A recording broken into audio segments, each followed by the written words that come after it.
കേരളത്തിൽ UDF അധികാരത്തിൽ വരുമെന്നും ആകെയുള്ള 140 സീറ്റുകളിൽ കോൺഗ്രസ് ഒറ്റയ്ക്ക് 60ഓളം സീറ്റുകൾ നേടുമെന്നുമുള്ള വ്യക്തമായ ഒരു സർവേ റിപ്പോർട്ട് പുറത്തു വന്നിരിക്കുകയാണ്.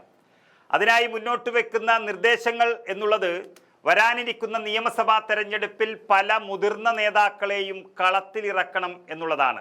മുതിർന്ന നേതാക്കൾക്ക് ഇപ്പോഴും സമൂഹത്തിലും രാഷ്ട്രീയ തലത്തിലുമുള്ള സ്വാധീനവും അവരുടെ സമ്പാദിച്ച നല്ല പേരും അത് ഈ തെരഞ്ഞെടുപ്പിൽ പ്രയോജനപ്പെടുത്തണം എന്നുള്ളതാണ് പറയുന്നത്. തെരഞ്ഞെടുപ്പ് തന്ത്രജ്ഞൻ സുനിൽ കനുകൊലുവിൻ്റെ നിർദ്ദേശം ഏകദേശം ശരിയാണെന്നും അത് ചർച്ച ചെയ്ത് നടപ്പിലാക്കുമെന്നും KPCC തന്നെ വ്യക്തമാക്കുകയാണ്. കഴിഞ്ഞ തവണ നേടിയ 21 സീറ്റുകൾ, അതിനോടുകൂടി നിലമ്പൂർ സീറ്റും ഒക്കെ ചേർന്ന് 22 സീറ്റുകളുണ്ട്. അതിനു പകരം ഇത്തവണ 60 സീറ്റുകൾ നേടാൻ കോൺഗ്രസിന് കഴിയുമെന്ന റിപ്പോർട്ടാണ് കനുകൊലു പാർട്ടിക്ക് നൽകിയിട്ടുള്ളത്. മുതിർന്ന നേതാക്കൾക്ക് മുൻഗണന നൽകാനുള്ള തീരുമാനത്തെ തുടർന്ന് കോൺഗ്രസിലെ പകുതിയോളം MP-മാരും നിയമസഭാ തെരഞ്ഞെടുപ്പിൽ മത്സരിക്കാൻ സന്നദ്ധത അറിയിച്ചിട്ടുണ്ട്. മുതിർന്ന നേതാക്കൾക്ക് പകരം യുവനിരയെയും താരപരിവേഷമുള്ളവരെയും ഇറക്കണമെന്നാണ് ഈ റിപ്പോർട്ടിൻ്റെ അടിസ്ഥാനത്തിലുള്ള ഒരു അഭിപ്രായം. തെരഞ്ഞെടുപ്പ് അടുക്കുമ്പോൾ മുതിർന്ന നേതാക്കൾക്ക് അവസരം നൽകുന്ന പതിവ് മുൻപ് തന്നെ ഉള്ളതാണ്. ഇതിന് മാറ്റം വരുത്തണമെന്ന് കഴിഞ്ഞ KPCC യോഗത്തിൽ അഭിപ്രായം ഉയർന്നിരുന്നു. ഈ അഭിപ്രായം പാർട്ടിക്കുള്ളിൽ ശക്തമായി ഉയർന്നു വരുന്നതിനിടെ തന്നെയാണ് മുതിർന്ന നേതാക്കൾക്ക് മുൻഗണന നൽകണമെന്ന കനുകൊലുവിൻ്റെ റിപ്പോർട്ടും വരുന്നത്.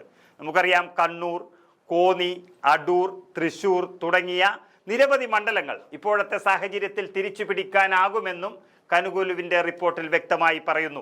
അതായത് തൃശ്ശൂർ പോലെയുള്ള സീറ്റുകളിൽ ജനസമ്മിതിയുള്ള VM സുധീരനെ പോലെയുള്ള മുതിർന്ന നേതാക്കളെ രംഗത്തിറക്കി പാർട്ടിയുടെ വിശ്വാസ്യത വർദ്ധിപ്പിച്ചാൽ 60 സീറ്റ് നേടുമെന്നാണ് റിപ്പോർട്ട് പറയുന്നത്. യുവനേതാക്കളുടെ അഭിപ്രായം ശേഖരിച്ച് അത് പാർട്ടി ഗൗരവമായി കാണുമെന്നും റിപ്പോർട്ടിൽ വ്യക്തമാക്കുന്നു.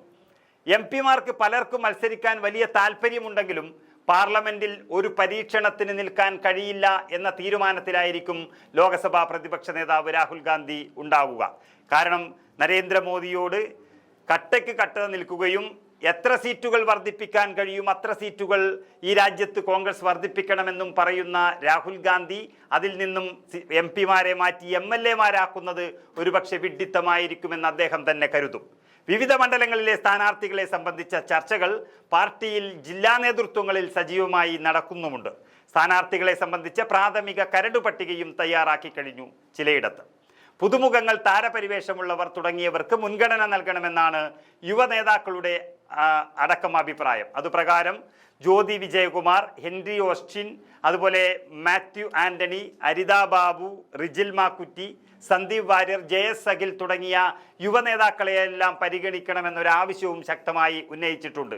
ഒരുപക്ഷെ പാലക്കാട് നിയമസഭാ മണ്ഡലത്തിൽ രാഹുൽ മാങ്കൂട്ടം ഏകദേശം മാറുമെന്ന് ഉറപ്പായ സാഹചര്യത്തിൽ സന്ദീപ് വാര്യർ കോൺഗ്രസ് സ്ഥാനാർത്ഥിയാകും എന്നുള്ളതാണ് ഏറെക്കുറെ ഉറപ്പാകുന്നത്. രാഹുൽ മാങ്കൂട്ടത്തിന് സീറ്റ് നൽകേണ്ടതില്ല എന്നാണ് പാർട്ടിയുടെ ഒരു പൊതുധാരണയായി വന്നിട്ടുള്ളത്. അത് മൊത്തം സ്ഥാനാർത്ഥികളെ ബാധിക്കുമെന്ന് ഉറപ്പാണ്. സന്ദീപ് വാര്യരുടെ സംഘടനാ വൈദഗ്ധ്യം പാലക്കാട് മണ്ഡലം നിലനിർത്താൻ ഗുണകരമാകുമെന്നും പാർട്ടി വിലയിരുത്തുന്നു. 2021 കോൺഗ്രസ് സ്ഥാനാർത്ഥികളിൽ 55% പേരും പുതുമുഖങ്ങളായിരുന്നു. 60% പേർ 25-നും 50-നും ഇടയിൽ പ്രായമുള്ളവരായിരുന്നു. 2021 സ്ഥാനാർത്ഥികൾ മികച്ചവരായിരുന്നുവെങ്കിലും തെരഞ്ഞെടുത്ത സീറ്റുകൾ ശരിയായില്ല എന്ന അഭിപ്രായവും പാർട്ടിക്കുണ്ടായിരുന്നു. ഏതായാലും 2026 ജീവൻ മരണ പോരാട്ടത്തിൽ UDF മികച്ച വിജയം നേടുമെന്നാണ് സുനിൽ കനുകൊലുവിൻ്റെ റിപ്പോർട്ട് വ്യക്തമാക്കുന്നത്.